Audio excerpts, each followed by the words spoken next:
따스한 봄날의 정취가 가득한 4월. 한 호텔에서 특별한 행사가 열렸는데요. 그 어느 때보다 급변하는 국제 안보 환경 속에서 동맹의 현대화를 주제로 포럼이 개최됐습니다.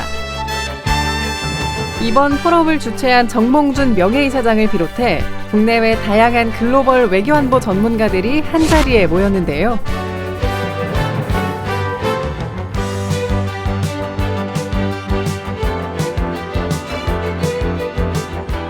특히 오늘은 일본의 이시바 시게루 전 총리가 참석해 특별함을 더했습니다. Ladies and gentlemen, the 2026 ASEAN Plenum titled Modernizing Alliances will now begin. First, Dr. MJ Jung, the founder and honorary chairman of the ASEAN Institute for Policy Studies, will be delivering a welcoming address.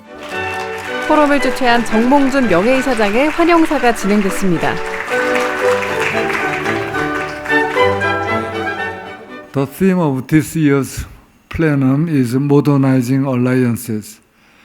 The United States has around 50 treaty allies around the world today. The US-led alliance system won the Cold War.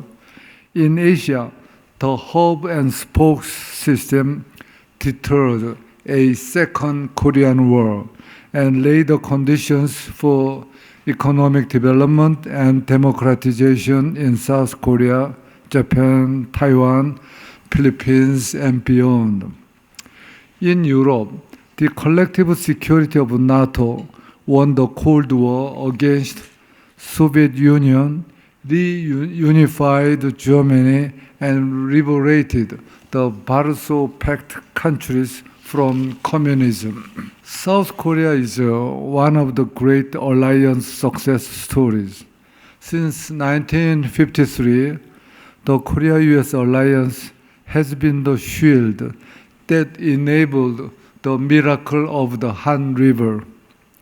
Had it not been for the alliance with the United States, South Korea we know today would not have been possible. Our survival, prosperity, and democracy were built not only on Korean resilience, but also on the sacrifice of American and UN forces who fought for a country they had never heard of.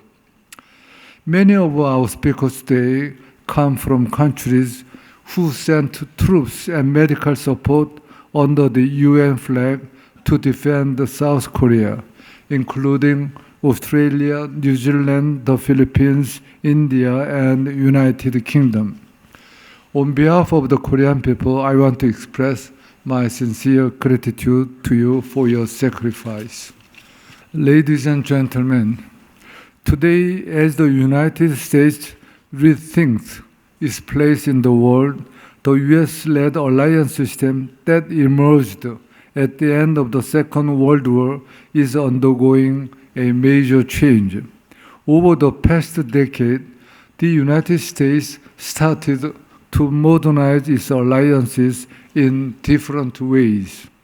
As an ally, we must continue to bear our share of the burden of collective security. Alliances are not static.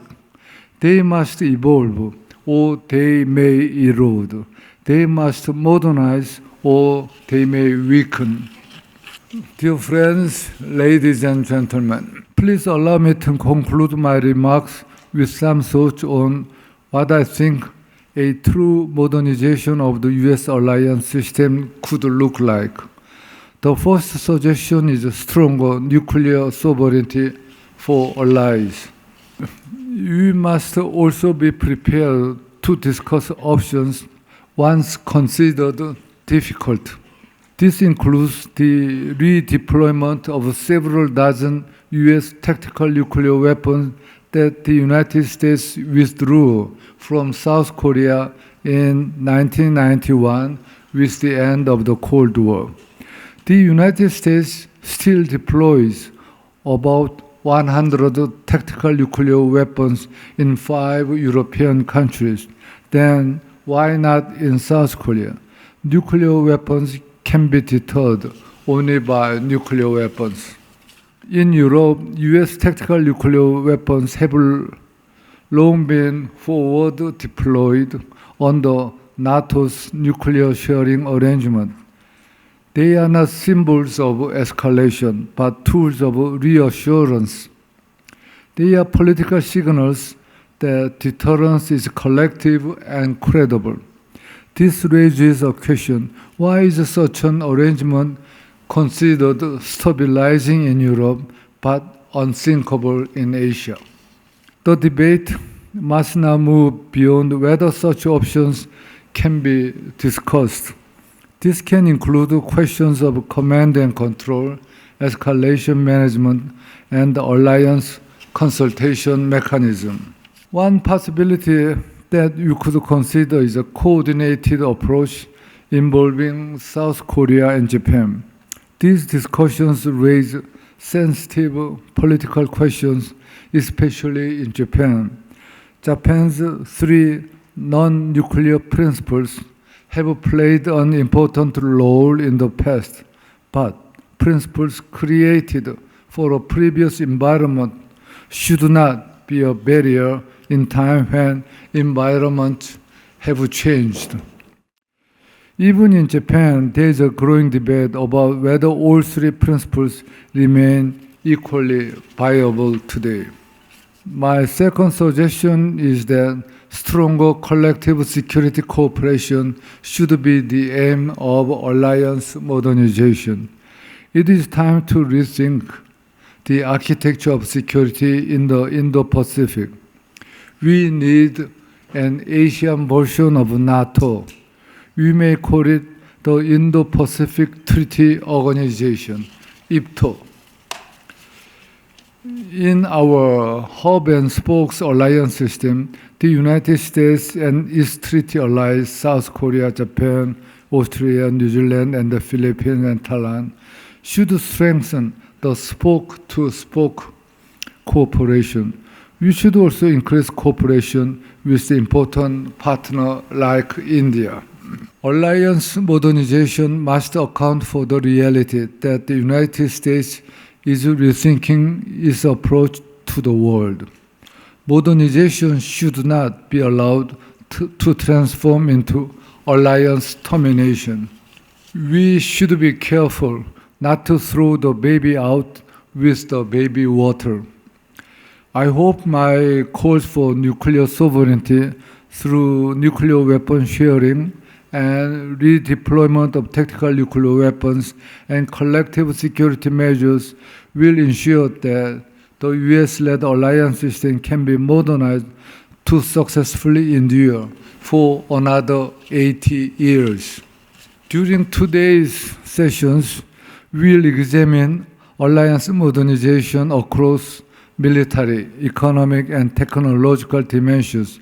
We'll discuss alliances in the Indo-Pacific region as well as those in the Atlantic. You have a term like MAGA.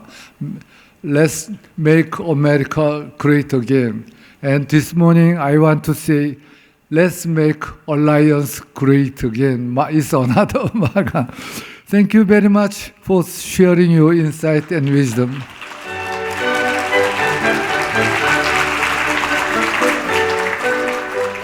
Next, Mr. Ishiba Shigeru, former Prime Minister of Japan, will deliver this year's keynote speech. 이어서 이시바 시게루 전 일본 총리의 기조연설이 이어졌습니다. 皆様おはようございます。ご紹介いただきました、日本国前の内閣総理大臣衆議院議員の石破茂であります。本日のテーマは同盟の近代化であります。これは今なぜ同盟の近代化が必要なのか、それはどのように近代化されるべきなのか、そして同盟の近代化というものを日韓で、あるいは韓国、日本のそれぞれの国内において、あるいは世界に向けて対外的に同盟の近代化を議論をして、何の結論を得なければならないのか、そのことについて私なりの考え方を申し述べたいと、このように考えておるところでございます。まず北朝鮮に対する抑止についてであります。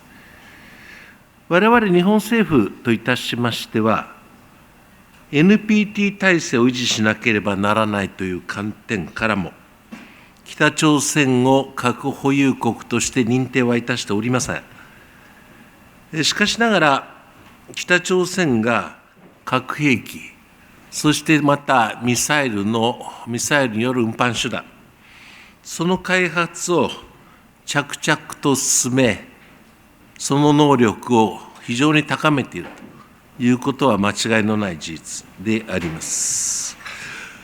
確認をしておきたいのですが、核抑止力とは何であるか。核抑止力とは核兵器で相手の国に勝利すること、これが核抑止力ではございません。相手の国に勝利をすることが核抑止力ではない。相手の国に耐え難いほどの損害を与える、そのようなことが予測させられること、それが抑止力なのであって、北朝鮮がそれを確信するほどの能力を持ったとした場合に、同盟はどのように対処すべきかということであります。大韓民国もそう、日本国もそう、アメリカ合衆国もそうですが、国民の生命、財産、身体、これに責任を持っている民主主義国は、たとえ一発でも核ミサイルが、その迎撃に失敗をして、多くの犠牲が生じたとした場合に、それに耐えることができるだろうかということは考えてみなければなりません。で、北朝鮮が飽和攻撃能力、あるいはミサイルを高速で変則的に飛ばす、そういう能力を格段に向上させつつありますので、我々はこの課題に正面から向き合い、答えを出していかねばならない。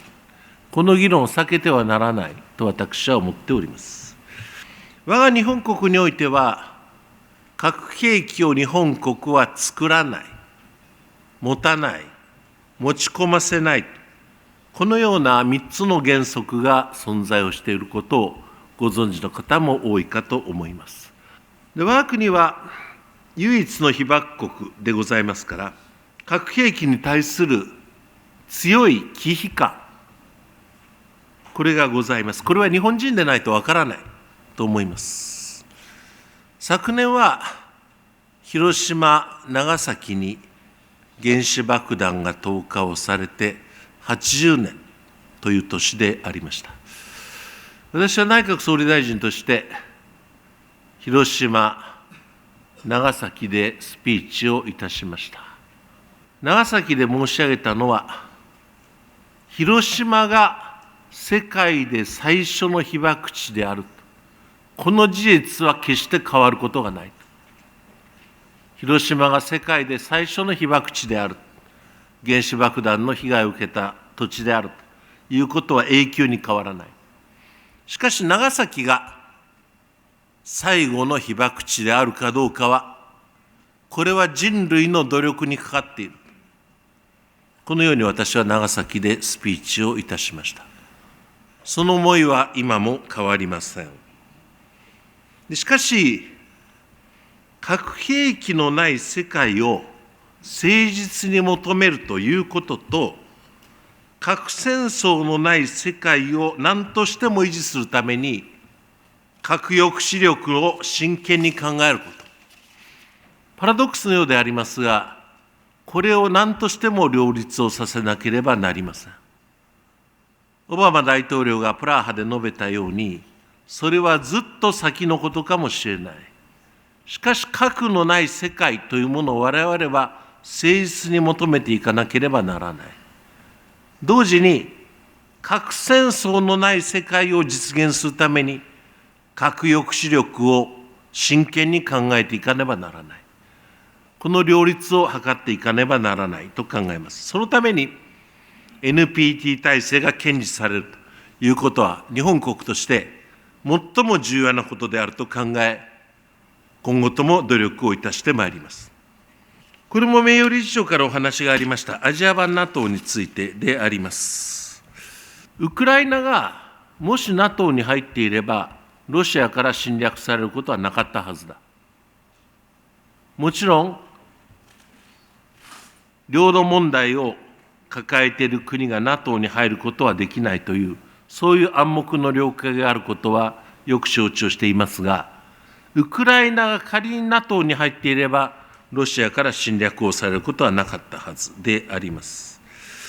このアジア太平洋地域において、NATO のような枠組みの構築を目指すということは極めて重要な課題であると認識をいたしております。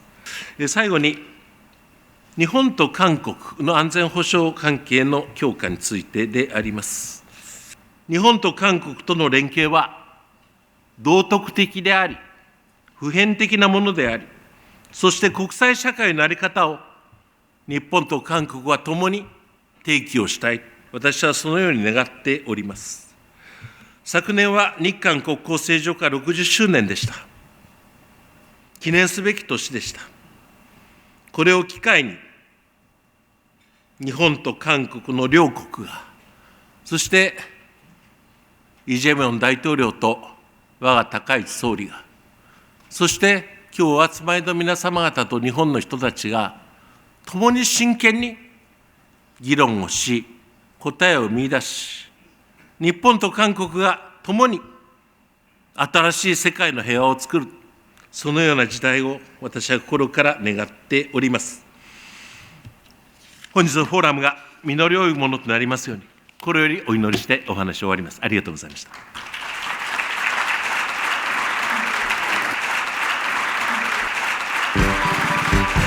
Thank you, Mr. Ishiba. 이시바 전 총리의 기조연설이 끝난 후 글로벌 전문가들의 토론 세션이 진행됐습니다. Plenary session 1 titled Why Alliance Modernization? I was going to make some opening remarks on this. 토론은 하버드대 카렌하우스 선임연구원의 사회로 진행됐으며 영국 왕립합동군 연구소를 비롯해 미국, 한국, 일본, 필리핀, 호주 출신 전문가들이 참여했습니다. 각 전문가들의 발표 후 현장에 참석한 다양한 분야의 청중들과 질의응답 시간도 진행됐습니다. including My question goes to anybody who want to answer. It might be time for Korea to have in the age of comprehensive there are some issues within the Quad that have to be sorted. Thank you all very much for your attention and thank the panel, please.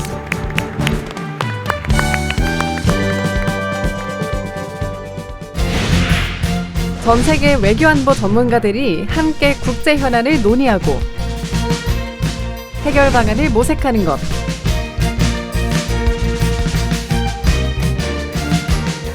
이것이 세계 안보 질서를 위한 첫걸음일 것입니다.